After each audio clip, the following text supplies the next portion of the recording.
Right, we're going to talk about the strengths and weaknesses of the public sector. So we've got strengths sort of column over here and the weaknesses section there. I've got public up here and private there.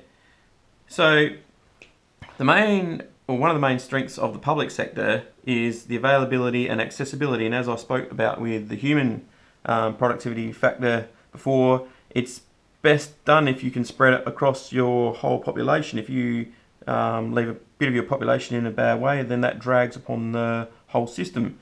So that's a key thing for the public sector. If you made it private, then it risks having, because it requires, what if people haven't got the money, then you push them out, then it becomes like a feedback cycle and makes things worse.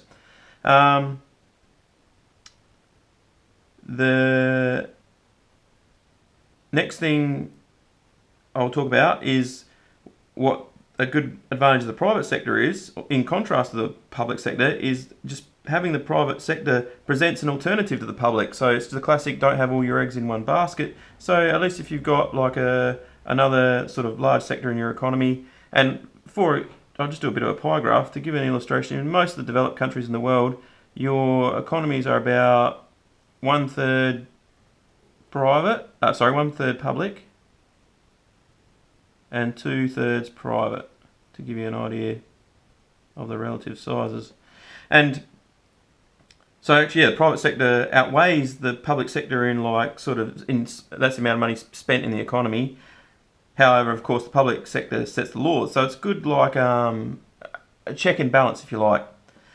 Now, next thing I'll make of for a strength for the public sector is it's good for higher level and bigger things. And the best way to explain that is to come down to the private sector and say its next strength after being an alternative to the public sector is competition. That is like really a key thing for the private sector, except for to have competition, you need, I've said numbers, but what I mean is like lots of competitors. If you only got like one competitor, it's a monopoly and it's not much of a competition. So the more competitors in a given area, the better the competition will be, and that's what you need to get your advantage from your private sector.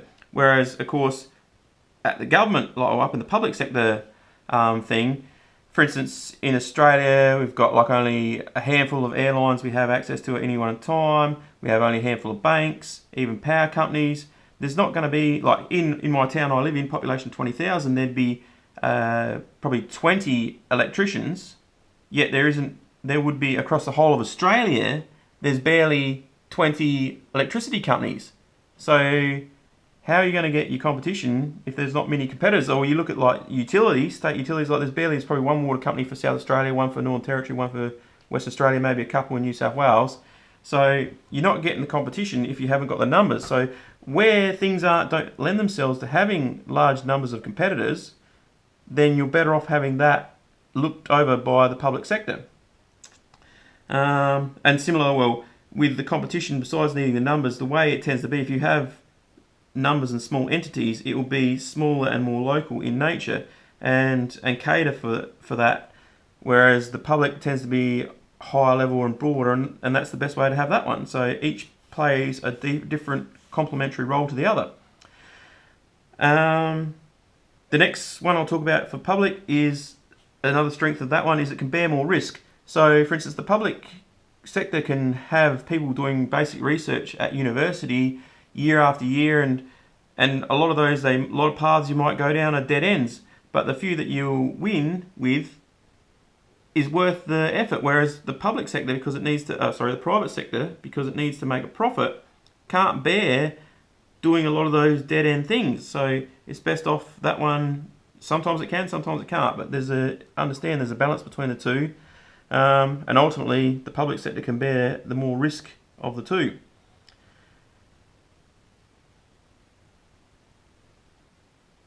In another thing that the public sector is good for is what I call for replicated things. So again, like with the private sector, you've got lots of little different competitors, and ideally providing like some sort of customization, local sort of adjustments to suit those local communities or the individuals or whatever. Whereas with not everything needs to be that way though. An education system, it doesn't matter if you've got an education system happening at one end of Australia and another education system happening at the other end, you're still going to have largely young people needing guidance from some mature person like an adult, showing them or explaining to them how to do things. And it's the same, a person at one end of Australia with like a heart issue and a person at the other end of Australia with a heart issue, well, they're going to need a doctor that understands heart issues. So you don't have to customise that so much. So when things can be done with a large amount of the same thing just being applied over and over and over, copy and paste, well, those things are good to have done via the public sector because you don't need another strength of the private sector is innovation. I call it innovativeness or creativity. Another one is taboo disregard. So things like, well,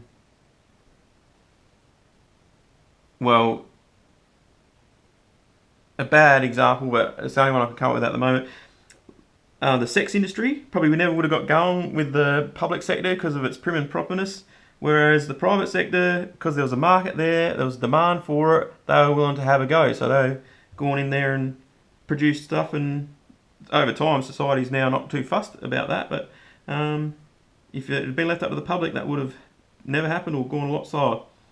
Another thing with the private sector is what I call burn it down and start againness. So in my mining sort of experience, where when it comes to steel making, there was an older type of steel making called open hearth steel making, and over time a more productive version came along called basic oxygen steel making, and they in the private sector became a tipping point. Sometimes there was two of the both methods were in action, but it became obvious that the basic oxygen was going to end up the better one. So the private sector goes, right, no worries, we'll get rid of all the old ones. We're just going to burn it down, burn all those sort of things down, and we're just going to start again, and we'll just keep going to do with the brand new basic oxygen steel making part. Whereas you find that's very rare in the public sector. You'll see them say like, nah, this education system's no good, we're just going to totally start again from the start. We'll jump out of all the old schools and then we're going to just start again with a whole new setup and so on and so forth. You don't see that in the public sector so much. One last thing, the public sector has democratic accountability, ideally, although as I saw over my weaknesses section, what you see over here in my weaknesses section, if the government gets corrupted, it's very powerful, and if someone gets in there and they eschew democratic principles, well then it's very hard to get the control of that back again. And we see this on developing countries or whatever that have to have a lot of bloodshed to get their democracy back. This persist with itness was the opposite of burn it down and start againness. So that's just to clarify what that one was talking about there. Some other negatives of the private sector, it can be value extractive. So as we've spoken about a lot in this, productivity is where wealth comes from. But if you have a private sector thing and it's only focused on profit, and profit doesn't necessarily correspond with productivity, you can have private sector things acting in ways in the economy to actually damage productivity and therefore destroying value. If the private sector as a whole or entities in it become large, then there can be problems. So one example is if a business in Australia gets really, really large, it becomes a democratic institution whether it intends to or not. So we've got large companies in Australia and people work inside those, tens of thousands of people work inside those, and a normal thing of a human is to be influenced by what's going on around them. So if you're influenced by a lot more by going to work every day, you'll get influenced by just even the sort of the graphics and the communications you get from that company, and that if that has a persistent theme or whatever, you'll inadvertently subconsciously take up the messages in that communication, and it'll change your way of thinking. So and even if the company didn't intend to influence anyone that works for it in any particular way, it's hard for it not to when it gets to be a big thing. Another advantage if it gets large is, of course, it's the opposite of having your competition. So the competition gets reduced and then you lose one of your main advantages of having your private sector. Another issue is the private sector can never be truly private. So to isolate all the risk, basically a business would need to be totally self-contained. It would need to be like inside a chamber, a dome, with no air coming out and no water coming out and people coming out in a very controlled way. But you can't do this, it's just impractical. So there's always going to be some leak of risk out to the wider group from the private sector. And like at the moment, there's the classic example of carbon emissions. So like people might have thought, oh well, like an oil business or whatever, oh yeah, I'm just doing my business and I'm not harming these people over in these other countries. But in fact, as it turned out, by producing the carbon, some Pacific Islander that might never ever used any oil ever is still being affected by it. And then that comes back to the public bears the ultimate risk for things.